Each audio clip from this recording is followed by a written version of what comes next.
Pogs is a collectible children's game which reached its peak in the mid to late 90s.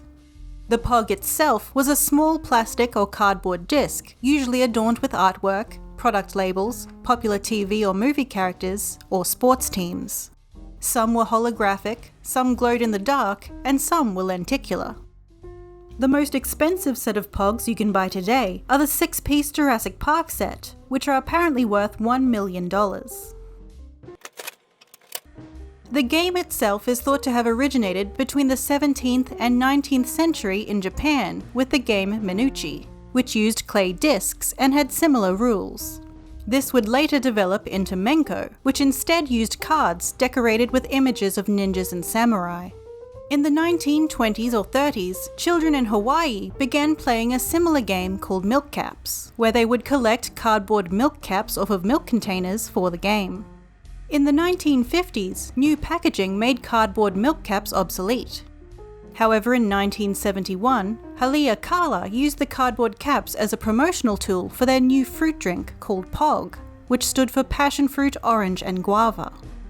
The promotion led to a surge in collecting and a revival of the game, which began to be known as Pogs. The 1990 revival of Pogs is credited to Blossom Galbiso, a teacher from Hawaii.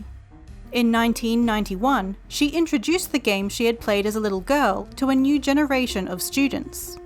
The game quickly spread around Hawaii, leading a Canadian company to start manufacturing milk caps solely to ship to Hawaii for children to collect and play with. The game then spread to the mainland and by 1993 to the rest of the world. The Pog fad soared, peaking in the mid-1990s.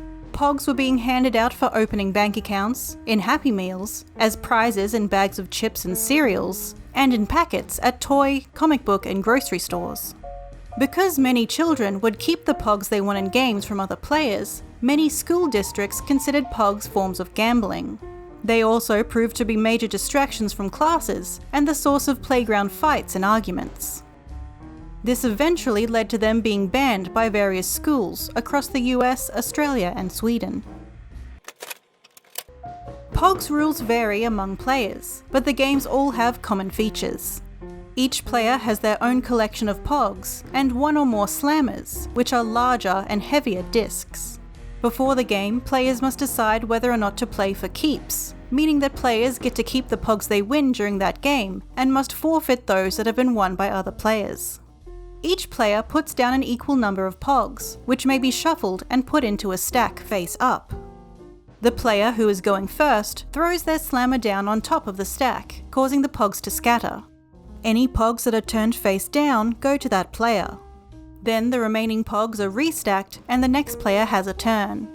When no Pogs remain in the stack, the player to gain the most Pogs is the winner. In 1995, American board game manufacturer Milton Bradley and the World Pog Federation put out an official Pog game, which came with a game board, gamepad, 96 Pogs, 4 Keenies, which is what they were calling slammers, 2 Pog containers, a plastic collector sheet, and a guidebook. The game also introduced their new mascot, Pogman. The term Pog was claimed as a trademark by the World Pog Federation, though other companies argued that it was a generic term, as it was selected by the children that played the game. In Australia, Pogs were more commonly known as Tazos, likely due to the Pog trademark. Their first release was in 1995 with the Looney Tunes set, and their name comes from the Looney Tunes character, Taz, the Tasmanian Devil, although no one knew this, so we called them Tazos instead of Tazos.